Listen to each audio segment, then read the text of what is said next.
Hi folks, welcome to my channel, The Average Dermadoc. Let's begin the show.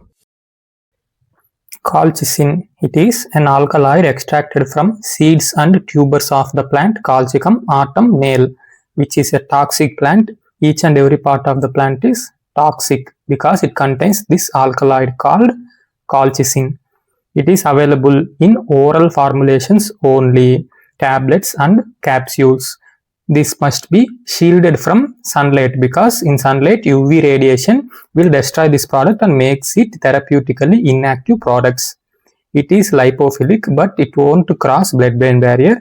It crosses placenta and even found in breast milk. Reaches peak within half an hour to 2 hours.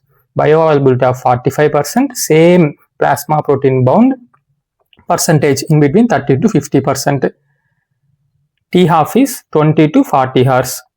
Because it is just 50% plasma protein bound, it has high volume of distribution.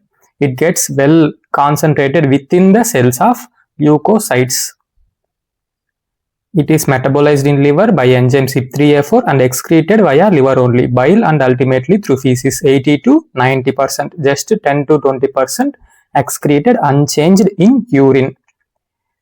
As it gets concentrated well within leukocytes and it inhibits microtubule polymerization, which results in mitotic arrest at metaphase, leading to its anti-mitotic effect. And it also inhibits chemotaxis of neutrophils and inflammasome mediated activation of interleukin 1 beta, hence resulting in anti-inflammatory action. For centuries, this colchicine has been used for gout and familial Mediterranean fever. These two are the only USA approved uses. Coming to off-label uses, neutrophilic or bullous dermatosis, A, B and D. A for epidermolysis bullosa acquisita after stomatitis, IgA bullous dermatosis, IgA pemphigus. B for Behçet's disease. D for dermatitis herpetiformis. Next, papillosquamous diseases like psoriasis, palmoplantar pustulosis, vasculitis like leukocytoclastic urticarial IgA, connective tissue diseases like scleroderma, dermatomyositis, relapsing polychondritis. Others like actinic keratosis, anitoderma, type 2 lepra reaction, pachydermoperiosteitis. Coming to its adverse effects, most common adverse effect is GI, nausea, vomiting, diarrhea. It causes hematological side effects like myelosuppression leading to pancytopenia, aplastic anemia. Neuromuscular side effects like myopathies, rhabdomyolysis. I already told you it is highly toxic. Greater than 0.8 mg per kg is fatal, leading to cholera-like syndrome, dehydration and ultimately renal failure and shock. Hypokalemia, hyponatremia, metabolic acidosis. What is the treatment for this toxicity? There is no antidote. Dialysis also is not effective. As I already told you, it gets concentrated well inside the cells. So dialysis won't remove the toxin within the cells and clear. This is the reason. In my main video on colchicine, I have told you it is high plasma protein bound. That is wrong reason. This is the correct reason because of high volume of distribution. I have corrected it in the PDF and uploaded in description. Only we can do is gastric lavage before getting accumulated within the cells, before getting absorption, and supportive care only. We have to monitor CBC, LFT, RFT. CBC, why it is affecting hematological system. LFT, it is getting metabolized by liver.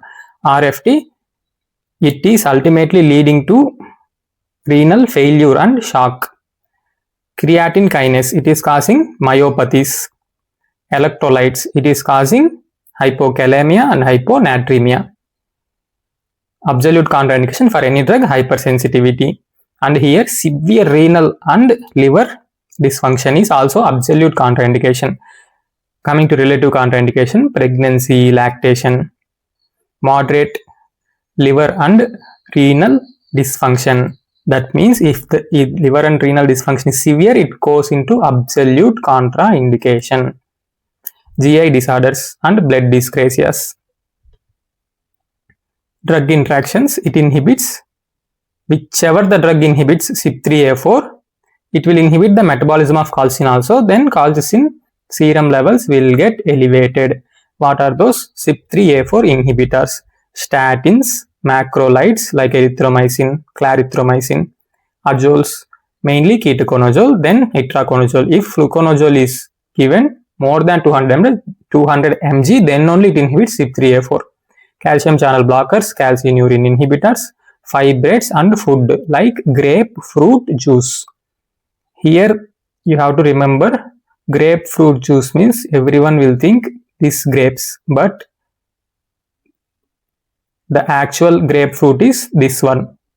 This we will call as just grapes, this we will call as grapefruit. Here grapes are absolutely fine, no problem, it is not a CYP3A4 inhibitor, but grapefruit is a CYP3A4 inhibitor. Remember the channel name, don't forget to like, share and subscribe. Thank you. Hasta la vista. До свидания.